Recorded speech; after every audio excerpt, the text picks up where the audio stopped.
Inner Voice, a heartfelt chat with Dr. Foojan. Welcome to the Inner Voice, a heartfelt chat podcast. I'm your host, Dr. Foojan Zeine, psychotherapist, and I'm an author and the creator of the Awareness Integration Theory. So thrilled to have you join me today. But I promise you, it's an amazing, amazing conversation and a discussion about grief, something that we've all have either gone through or will go through life. So in this episode, I chat with Meghan Riordan Jarvis. She's a licensed social worker. She's a podcast host. She's a TEDx speaker and a trauma-trained psychotherapist. And she specializes in grief and loss. With 20 years of experience, she speaks on the importance of understanding grief and supporting grievers. Meghan hosts the popular blog and podcast of Grief is My Side Hustle and offers a free writing workshop, Grief Mates, and she's the founder of the Grief Mentor Method, 6 core concepts to creating a personalized grief process, and is the author of End of Hour, a memoir of trauma and loss and healing.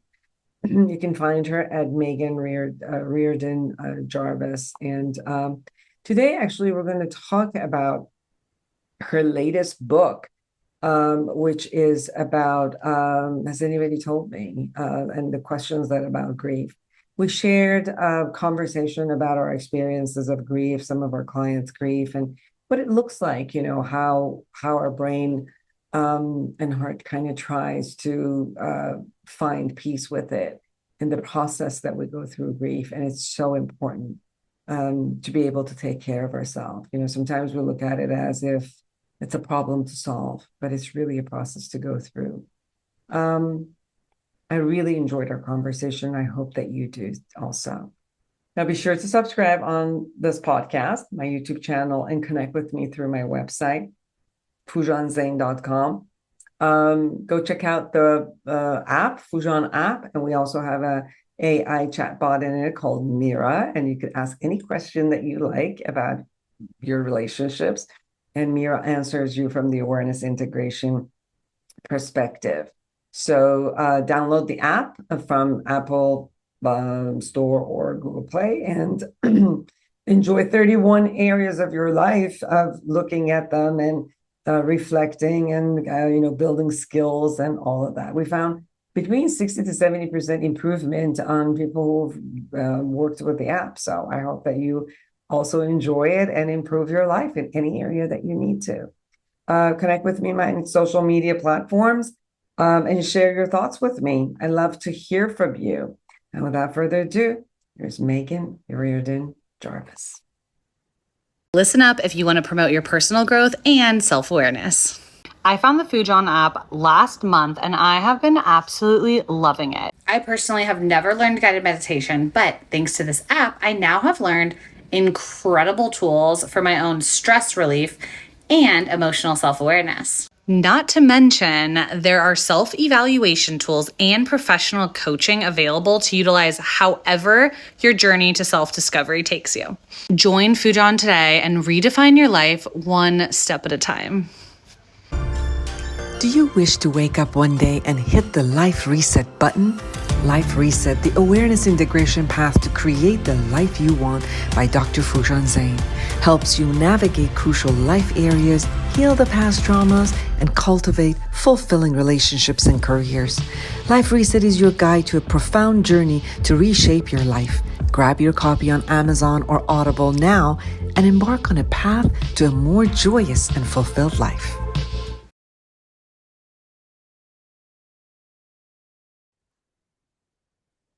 Well, hello, Meghan Riordan Jarvis. It is so nice to have you. Thank you so much. I'm really delighted to be here. So thank you for writing about grief. I know grief, it's so different for everyone.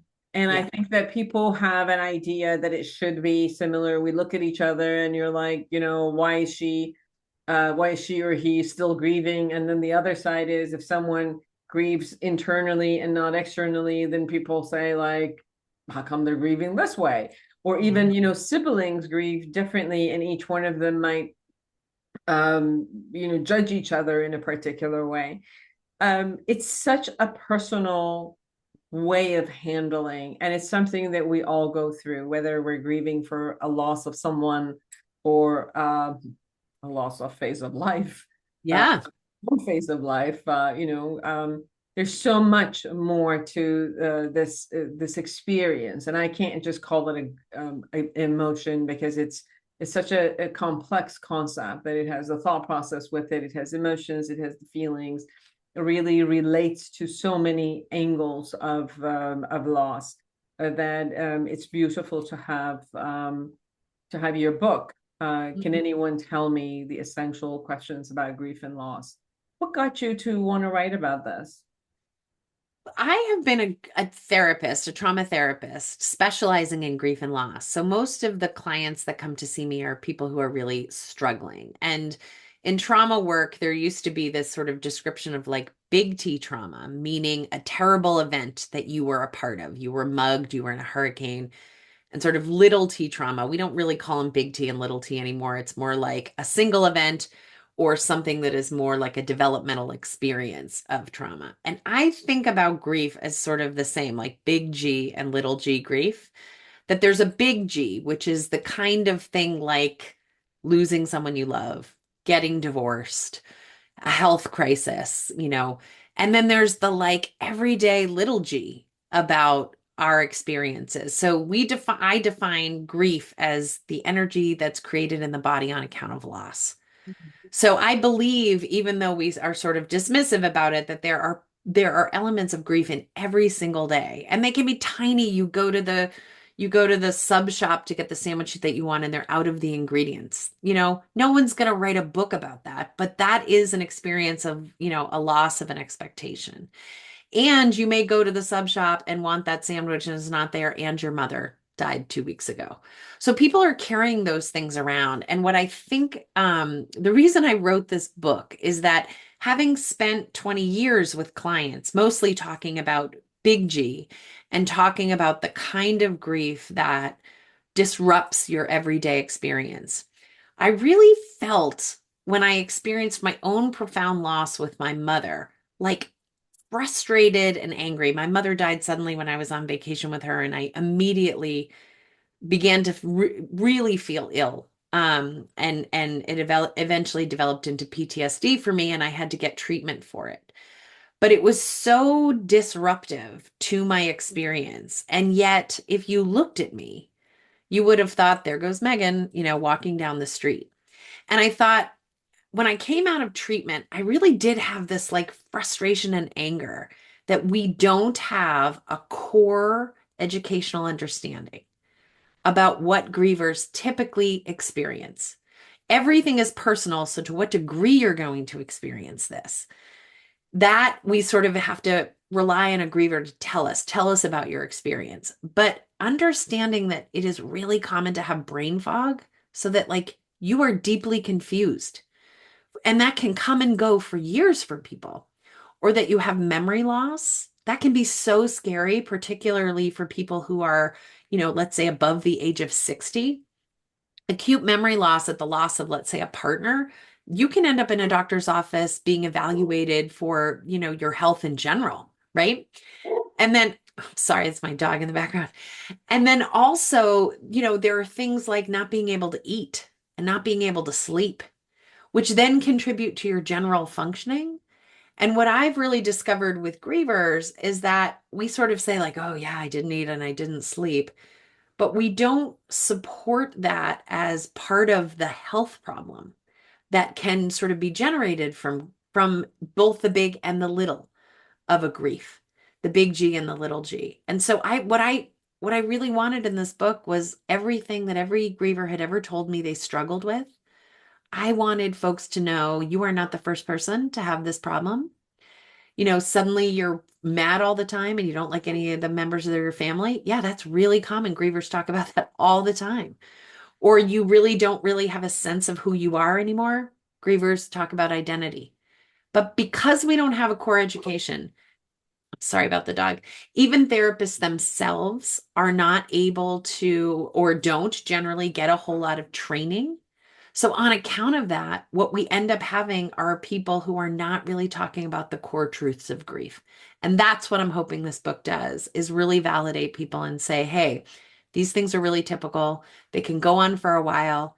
Here are some of the interventions that we, think are good for you.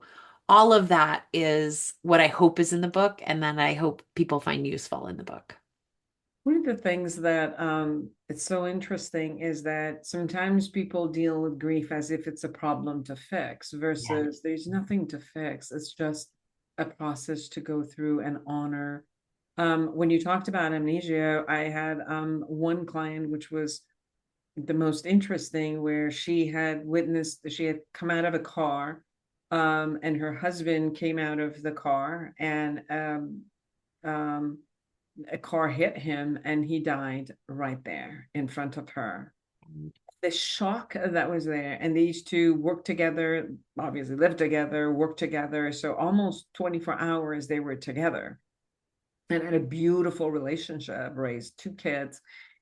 So she was in such a shock that for a while the shock was there. And then, interestingly enough, when the shock went away and she accepted that he's gone, she had a complete amnesia. She would look at the pictures and not recognize. Yeah.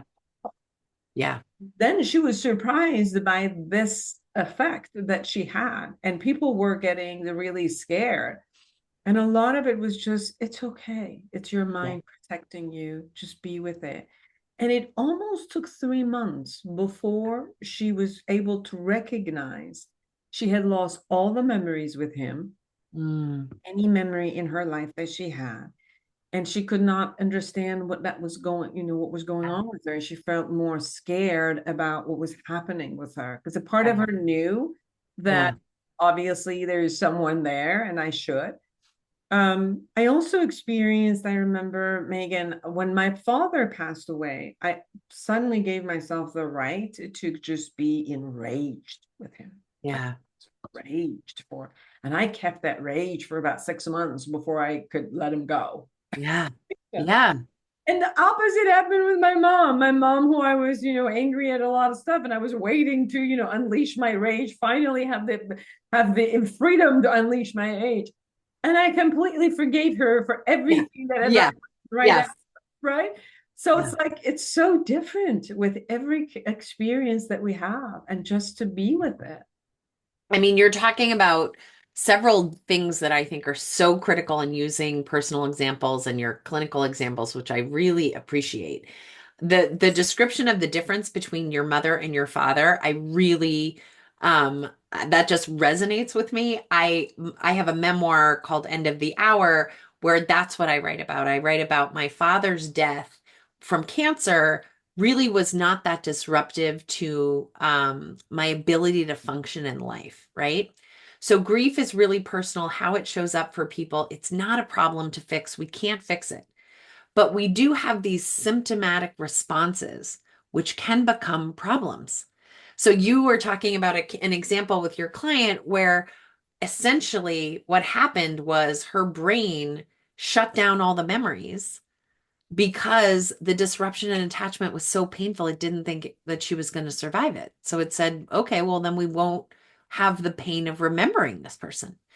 And that can be super terrifying. And that's not that intensity around the memories going away isn't typical, but not being able to remember things in general totally is.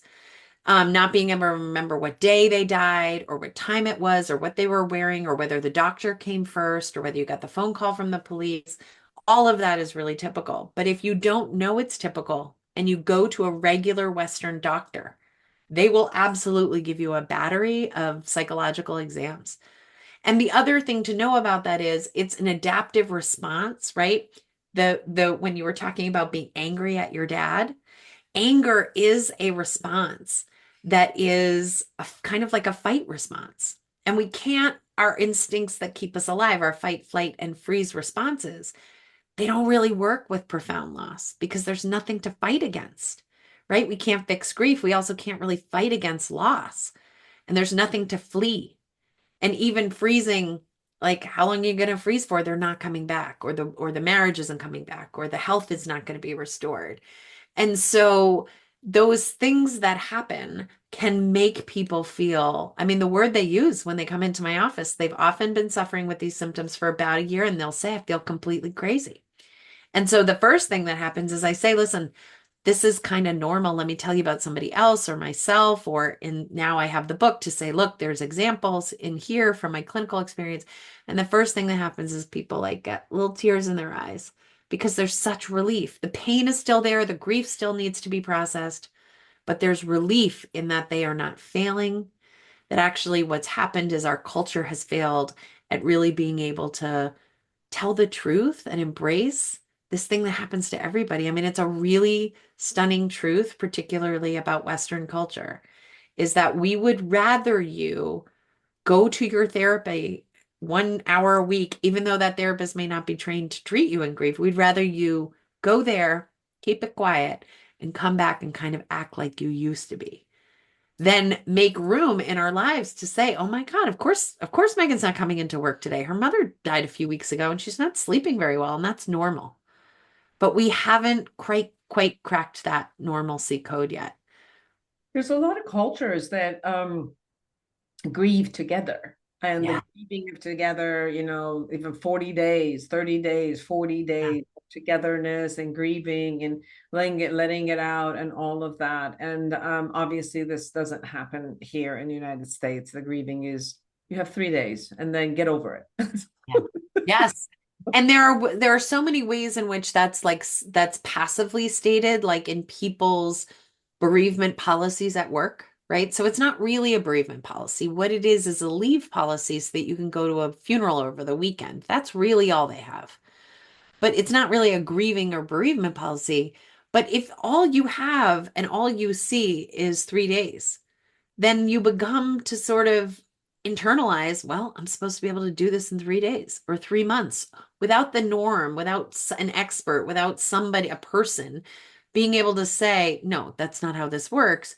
You might accidentally begin to criticize yourself. And we really do that in Western culture. Western culture, I'm sure if people are listening and you have a policy, go flip it open.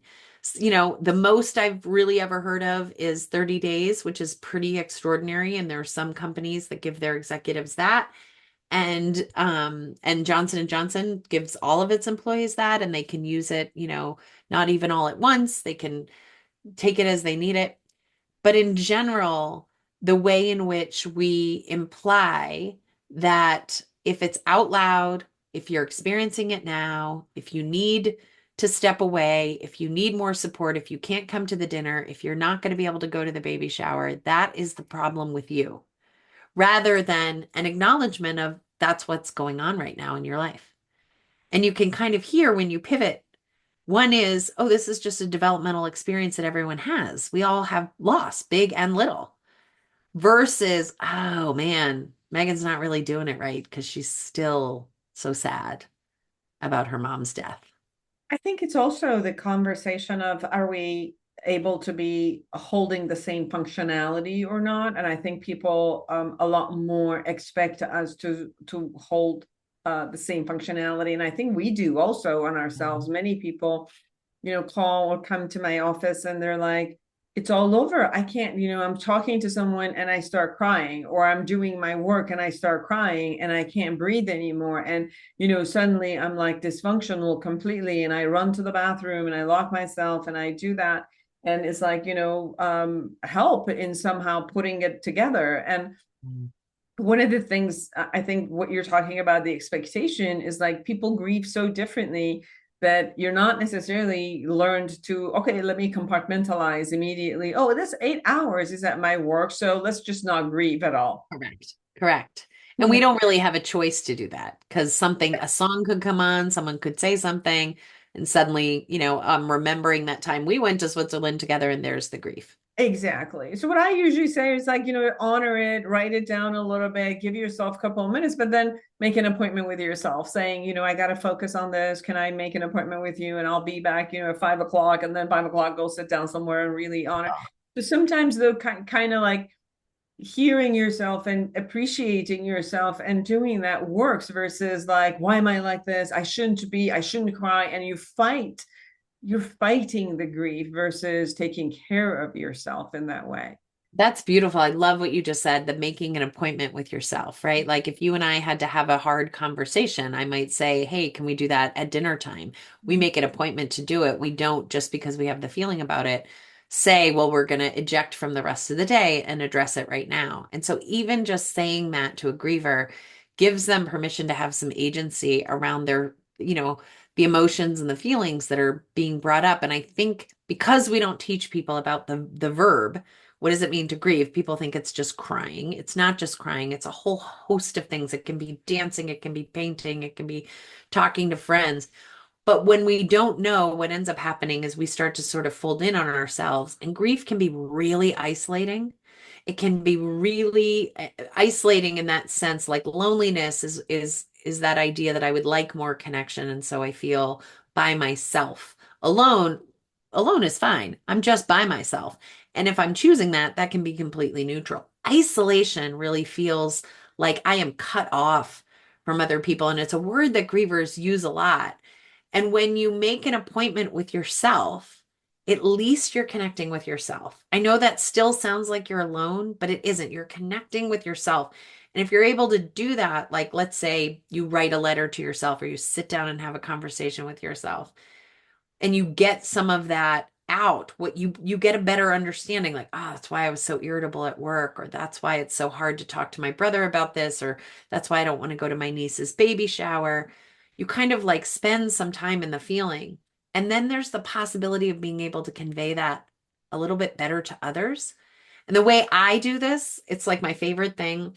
I have 3 people in my life who are very different, when I start to feel that, like, oh, I feel very separate from everyone else. This is how it will happen to me now. Like somebody will say like, oh, I'm going to my dad's 86th birthday this weekend. And I'll do this quick grief math of like, my dad only lived to 80. How come your dad's not better than my dad? Like, how come you got 6 more years? And they're still talking. And I will have to say, oh, like, hang on a second. I lost you for a second. If there's someone I'm really close with, I might even say, oh, I got distracted because my dad died at 80 and I was just like feeling my feelings for a second. I might even say it out loud because I don't want to be in that moment of feeling by myself.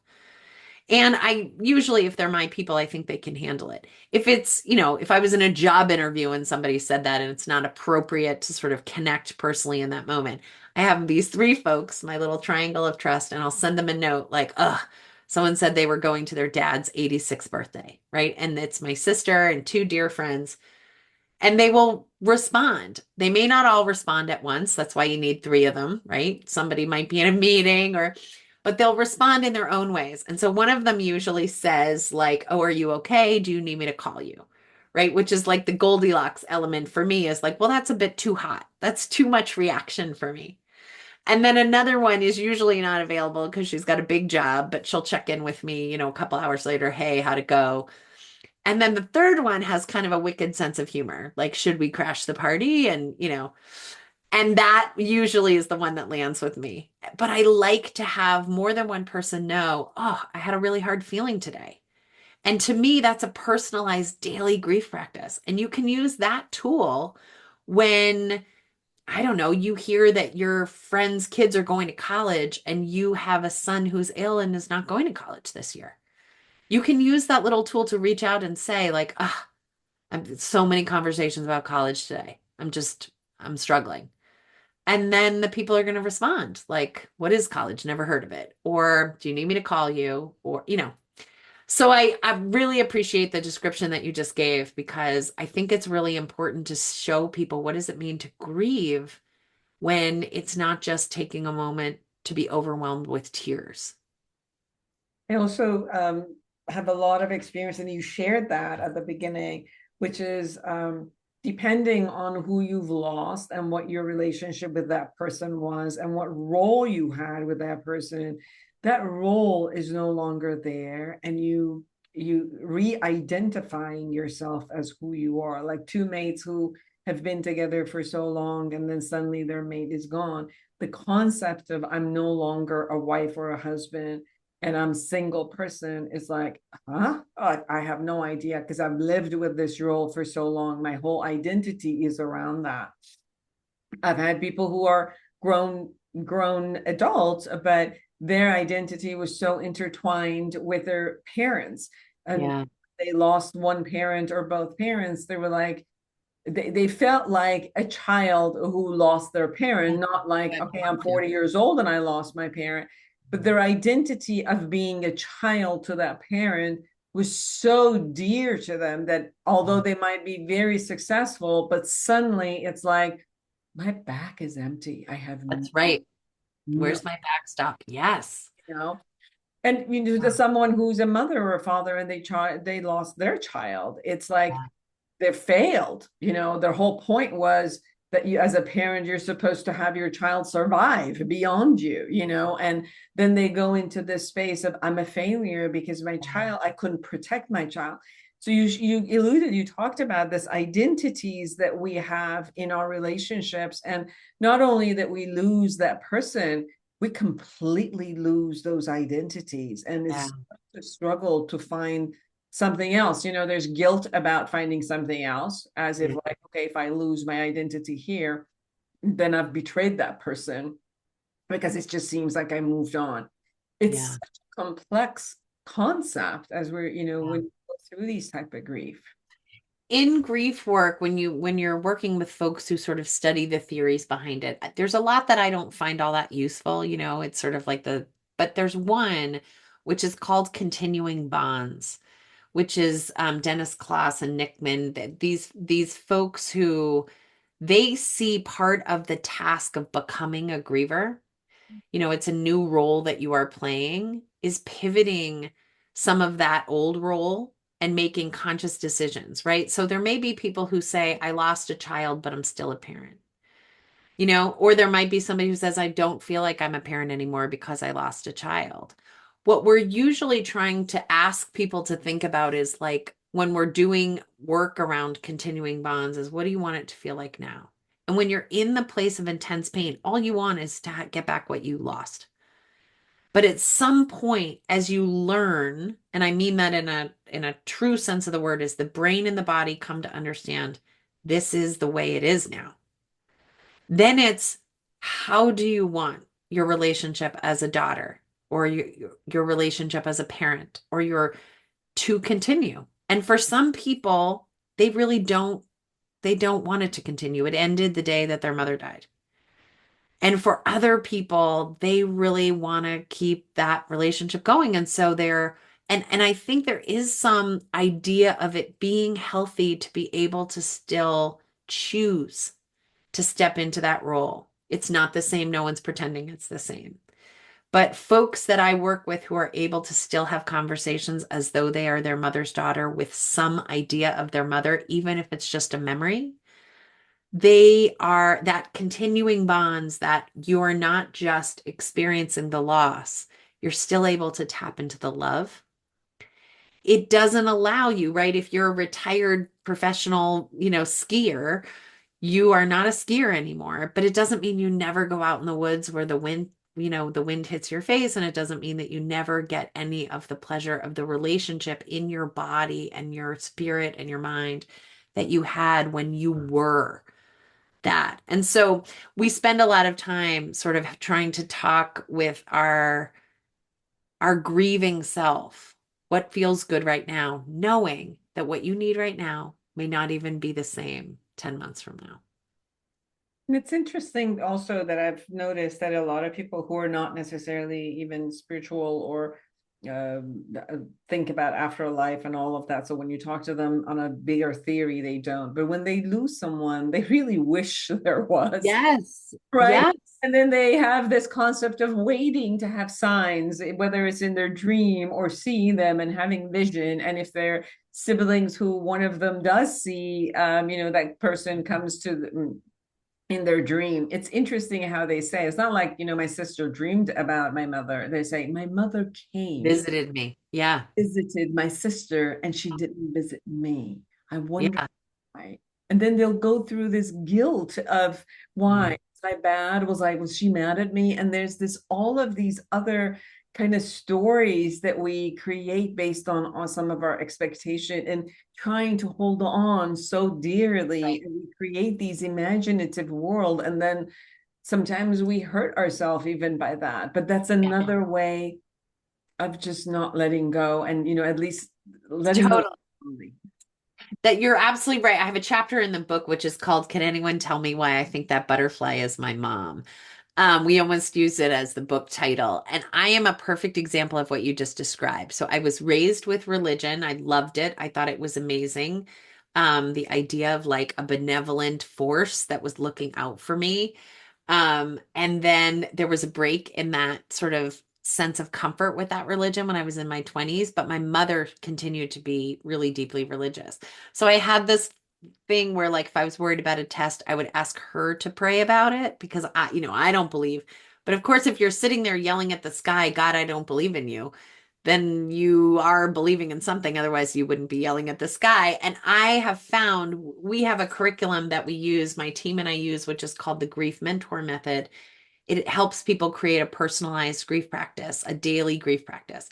And it has 6 core components to it. And one of them is spirituality, because we have discovered that every single person we work with who goes through profound loss ends up having to sit and wonder, what do I believe? Or what do I want to believe? And I really am the perfect example of when my mom died suddenly.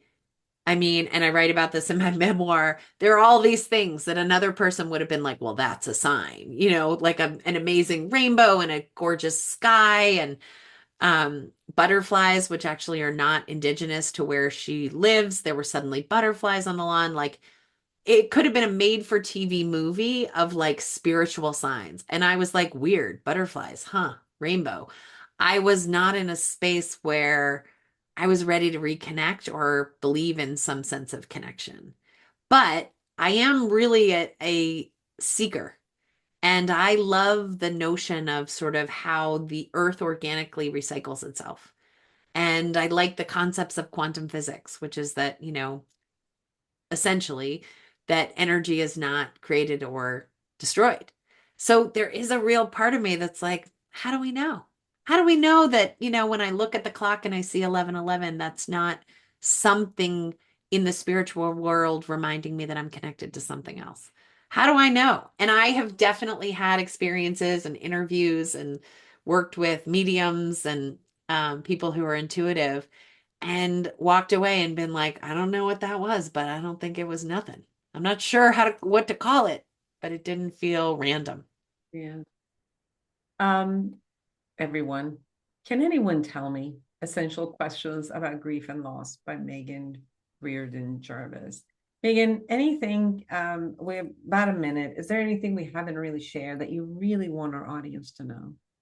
I just want people to really think about grief as a natural part of life that is incredibly hard, but we do all kinds of hard things. I mean, I think puberty is pretty hard, and we support kids in puberty with classes and, products and laughter and joy and care. And I think grief deserves the same.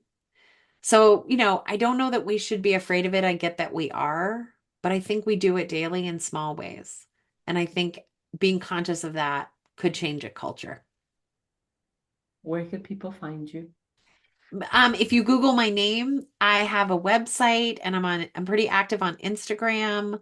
If my name is hard to remember how to spell, you can go looking for my podcast, which is called Grief is My Side Hustle, and then it'll remind you how to spell my name. But if you come and find me on Instagram, I'm on a book tour right now, so there's a bunch of activities and places that I'll be. We're always teaching classes and forming communities, teaching the Grief Mentor Method. We do that in corporations and we do it on our website. So come find us, and we really want to be able to help support you in your grief. Thank you. How do we find your website? So just under my name, Meghan Riordan Jarvis, if you Google, put the www beforehand, you'll find it. Beautiful. Thank you so much for taking. Thank you. Thank you so much. I really appreciated this conversation. It was so thoughtful. And for all of you who are out there, create an amazing life for yourself and everyone around you. And until next week, bye-bye. Are you a psychotherapist looking to enhance your practice? The Awareness Integration Therapy, developed by Dr. Foojan Zeine, is a comprehensive guide to the principle and techniques of this powerful therapeutic approach. Join the growing community who have elevated their practice and expanded their skills by embracing Awareness Integration Therapy and witnessing its life-changing impact. Order your copy on Amazon now.